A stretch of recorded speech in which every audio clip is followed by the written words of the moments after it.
I'm Lisa Charles. I live in northern Wyoming at the base of the Bighorn Mountains. The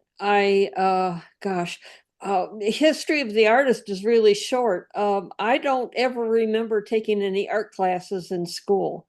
And my first exposure was in my senior year of high school. I moved to Santa Fe, and they would have every Friday night they'd have studio tours, and so I'd go to the studio tours and then have dinner afterwards, and so I just got exposed to it that way, and I loved the people, and I wanted to join them, but I just didn't feel that I was an artist.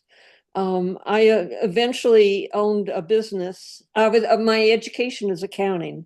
I went to college in Santa Fe as accounting major, and my last accounting job was in an art gallery, and so I learned a little bit more about art there. And I had at the time, I also had a trucking business. I had three semi trucks that would travel all over the country, which I thought was kind of fun. I was a single mother at the time, and um, and then I got into art when I found in So News, I think it was, an article saying that there was going to be a conference in Santa Fe and for wearable art, and one of the teachers was going to teach thread painting, and I wanted to learn how to do that, so I took the class, and that was the beginning, and I went on from there.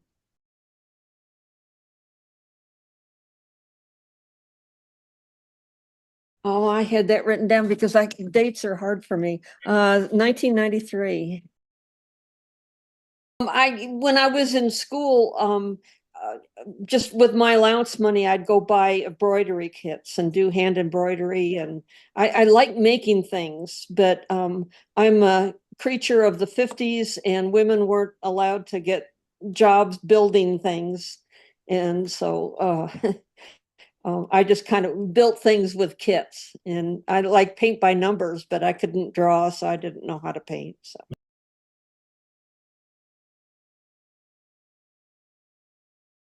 um, I use the example of when I'm driving down the road or I'm a passenger in a car and something catches my attention and I turn as and watch it as we drive by. So it's a photograph or just a scene. I think, oh, get my camera. I'm going to take a photo of it.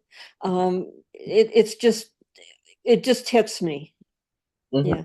Yeah. Usually I like humor or color are the two things that I'm drawn to.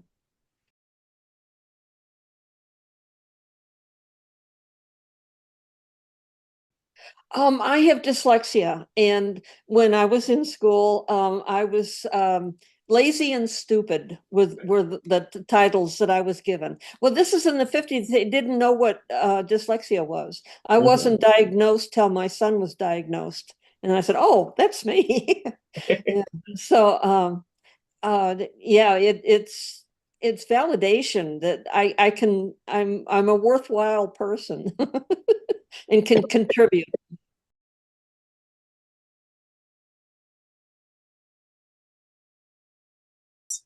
I'm in my workspace.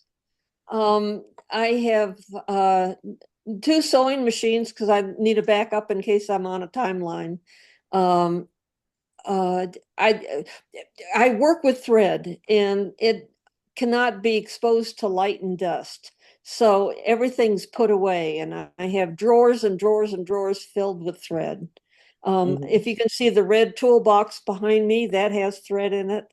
The Mhm. white box there has thread in it, and I have a couple of flat files. If I turn a little bit here, some flat files, and they're filled with thread. So I have thread everywhere, but it's all put away because of the damage that the sun and the dust will do to it.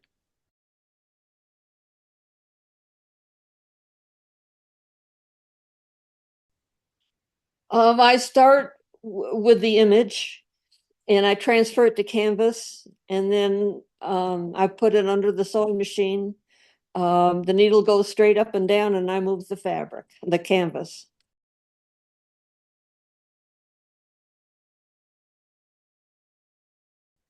Let's see. I really enjoyed that conference, so I signed up for it the next year. And it was a wearable art. So I learned a little bit about making garments. And I learned enough to know that I can't get them to fit right. So I said, I want to do something flat that I don't have to fit to a person. Got And it. the materials, oh gosh, the inventions of things like sulky salvi. I would draw out my image on that and then sew it and then attach it to a garment. Uh, and that's how I started. But as the invention of different products has come about, I've been able to really progress, I think, because of that.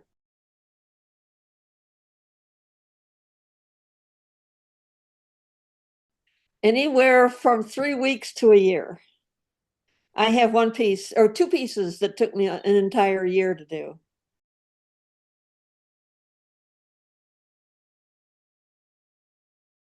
When I have a piece that takes a year, I get overwhelmed. Hmm. And the way I solve that is I compartmentalize things like maybe, or if I do an animal, I'll say I'm going to do an eye today, or I'm going to do an ear, and I just kind of pick a part that a section that I'm going to do, and I work on that. Yeah. Hmm. And that's how I keep going. Yeah. But I get lost in the zone where I don't know what time it is when I get done. And it's like, how did all that time go by?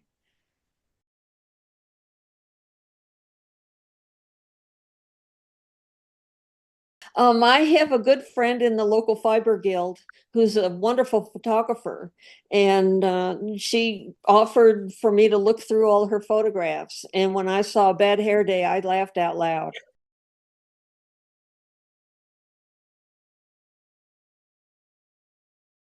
Oh, just being, it's an Oscar.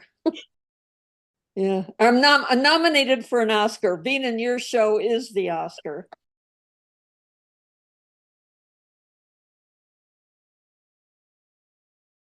What I have found, that's my most famous piece. Um, and I get a lot of comments of, "Oh, I've had a bad hair day," and then they laugh. And so it's the humor, and then they can relate to it. I like that people can relate to my work, and um, then they start laughing like I did when I saw it. Yeah. Yeah. And I like that her eye, I took some extra care with her eye to give it kind of a snarly look. Hmm. And I like when people get close and look at her eye and say, "Oh yeah, I have that attitude too."